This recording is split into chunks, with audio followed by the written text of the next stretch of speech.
যত লাগে ততবার হাই কেয়ার ডাইপার। আমার সোনামণির সুরক্ষা তো আমার হাতে, মা হিসাবে আমি তাই কেয়ারফুল। হাই কেয়ার ডাইপার, মোর দেন কেয়ার।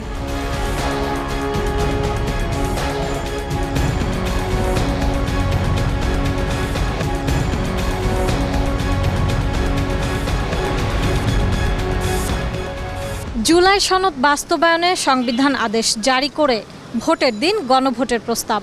বিষয়টি নিয়ে এটিএন নিউজের নিয়মিত আয়োজন হাই কেয়ার ডাইপারের সৌজন্যে আমাদের কথা অনুষ্ঠানে আপনাদেরকে স্বাগত। সঙ্গে আছি আমি সাইমম জান্নাত প্রভা। দর্শক, এ বিষয়ে জনসাধারণের মতামত শুনব, তবে তার আগে চলুন দেখে আসি এটিএন নিউজে প্রচারিত একটি প্রতিবেদন। সম্মানিত গণমাধ্যমের বন্ধুগণ, আপনাদের জাতীয় সনদের খসড়া চূড়ান্ত হলেও কিভাবে বাস্তবায়ন হবে তা নিয়ে দেখা দিয়েছে জটিলতা। ফলে রাজনৈতিক দলগুলোর সঙ্গে তৃতীয় দফায় বৈঠক করছে জাতীয় ঐকমত্য কমিশন। আপনাদের পক্ষ থেকে সনদ বাস্তবায়ন পদ্ধতি নিয়ে বিশেষজ্ঞ প্যানেলের সঙ্গে কয়েক দফা বৈঠক করেছেন কমিশনের সদস্যরা। তাদের পরামর্শে বুধবার দলগুলোর কাছে নতুন একটি প্রস্তাব উত্থাপন করে দলগুলোর মতামত চাওয়া হয়। আমাদের বিশেষজ্ঞ প্যানেল আগে দুটো বিষয়ের কথা বলেছিলেন, তার একটি হচ্ছে গণভোট আর একটি হচ্ছে বিশেষ সাংবিধানিক আদেশ। এই পরিপ্রেক্ষিতে বিশেষজ্ঞদের পক্ষ থেকে এই দুটো বিষয়কে সমন্বিত করে একটি পূর্ণাঙ্গ মতামত কমিশনকে তারা দিয়েছেন এবং সেটা আমরা আজকে রাজনৈতিক দলগুলোর কাছে উপস্থাপন করেছি।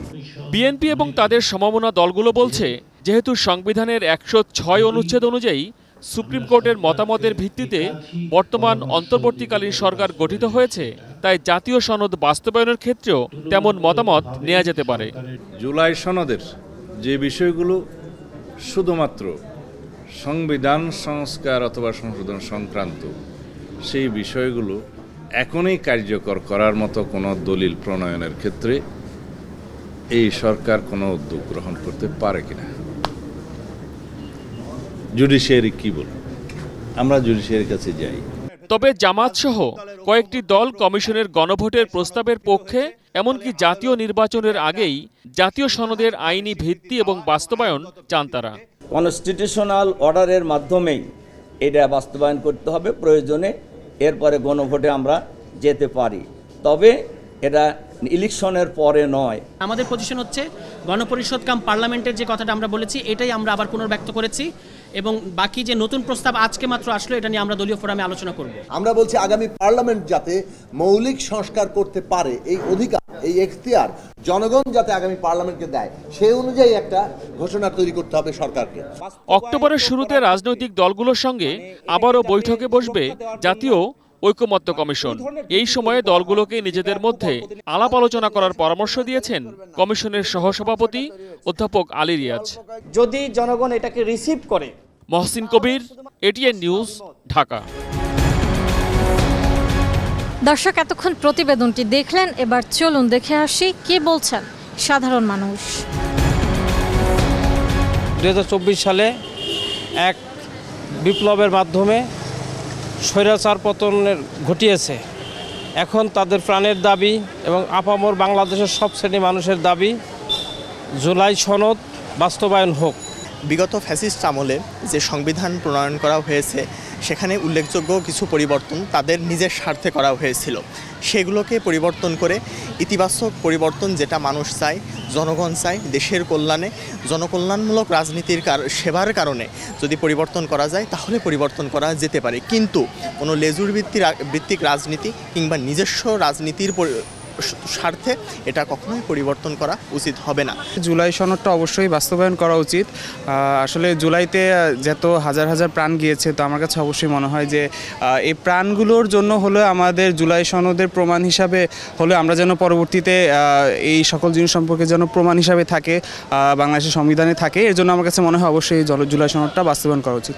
আমাদের যে ৫০-৫৪ বছরের যে সংবিধান আছে, সেটার সাথে একটা সামঞ্জস্য করে জুলাই সনদকে বাস্তবায়ন করা হোক। একেবারে পুরোপুরি আগে সংবিধানকে বাদ দেওয়া না হোক। এখানে যেই ধরনের সংস্কার দরকার, তরুণরা যেরকম চায়, এই অভ্যুত্থানের যে আকাঙ্ক্ষা আছে, সেটার সাথে মিলিয়ে আমাদের সংবিধানকে সংশোধন করা হোক বা সংস্কার করা হোক। আমাদের কথায় বগুড়া থেকে সংযুক্ত হচ্ছি, আমি চপল সাহা। আমাদের আজকের বিষয় হলো জুলাই সনদ বাস্তবায়নে সংবিধান আদেশ জারি করে ভোটের দিন গণভোটের প্রস্তাব দিয়েছে জাতীয় ঐকমত্য কমিশন। চলুন আমরা শুনি বগুড়াবাসীর কথা। গণভোটের তো এখানে আমি মনে করি যে তেমন কোনো এটা ভূমিকা রাখবে না, কারণ এখানে যেহেতু ঐকমত্য কমিশন তারা একটা হচ্ছে কি মতামতের ভিত্তিতে তারা অনেক দূর এগিয়ে গেছে, যার কারণে এটা প্রায় 50%-এর উপরে এটা হচ্ছে কি যে আমরা পত্রপত্রিকা গণমাধ্যমের মাধ্যমে জানতে পারছি।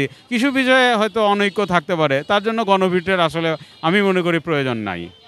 যারা দেশের মধ্যে যারা রাজনীতি করে সব রাজনৈতিক দলগুলো যদি ঐকমত্য পোষণ করে, এটা নির্বাচনের পরেও যে দলই বা যে জোটই সরকারে আসুক তারা এটা বাস্তবায়ন করতে পারে। কিন্তু এটার জন্য গণভোট বা একটা ম্যান্ডেটরি টাইম ফিক্সড করে যে আগে এটা আমাকে করতে হবে, না হলে ভোট হবে না, এটা আমি মনে করি ঠিক না।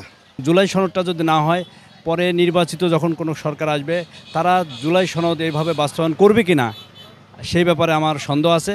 সেই জন্য তাদের যারা যারা এই দেশটাকে পরিবর্তন 5 আগস্টের পরিবর্তনের ভূমিকা রেখেছে, তাদের যে দাবিটাকে আমাদের শ্রদ্ধা জানানো দরকার। এই জন্য জুলাই সনদ হওয়ার পরে যে কোনো মূল্যে জুলাই সনদটা হবে, ঐক্যমত না হলে প্রয়োজন হলে গণভোট হবে, গণভোটের মাধ্যমে যাতে এই জুলাই সনদটা বাস্তবায়ন হয়, তারপরে ইলেকশন হবে। ডক্টর ইউনূস সাহেব যে কথা বলেছেন যে আগামী ফেব্রুয়ারিতে নির্বাচন হবে এবং এই নির্বাচন অবশ্যই হতে হবে, শুধু নির্বাচনই হতে হবে, এর মধ্যে কোনো গণভোট আমরা চাই না।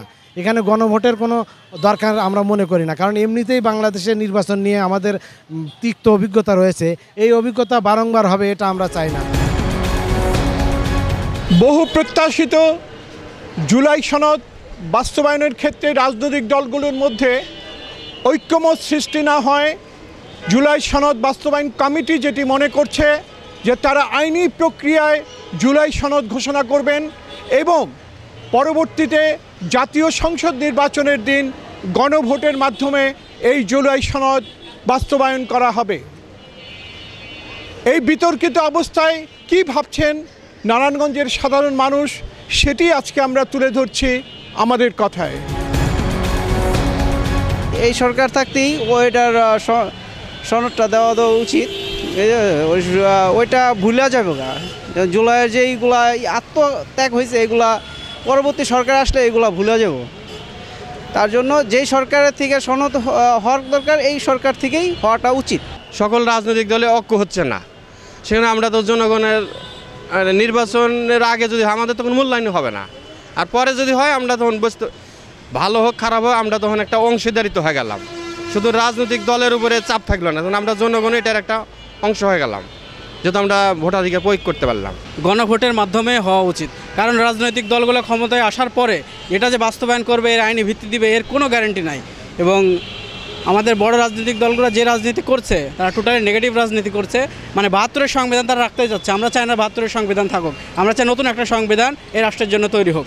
সাংবিধানিক ভিত্তিটা আসলে আগে দেখা উচিত, সেই সাথে এটা আমাদের জুলাই সনদের বিষয়টাও মাথায় রেখে এটা সামগ্রিকভাবে সকল দলের সাথে নির্বিশেষে কথা বলে বিভিন্নভাবে যেভাবে হোক, যেভাবে সুষ্ঠু হয়, যেভাবে সুন্দর হয়, ঐক্যমতের ভিত্তিতেই এটার একটা আসলে স্থায়ী একটা বাস্তবায়ন করা উচিত।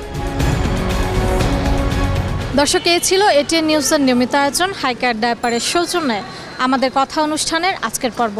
বিদায় নিচ্ছে আমি সাইমুম জান্নাত প্রভা। দেখা হবে আগামী পর্বে। ততক্ষণ পর্যন্ত সুস্থ থাকুন, ভালো থাকুন, সঙ্গে থাকুন এটিএন নিউজের।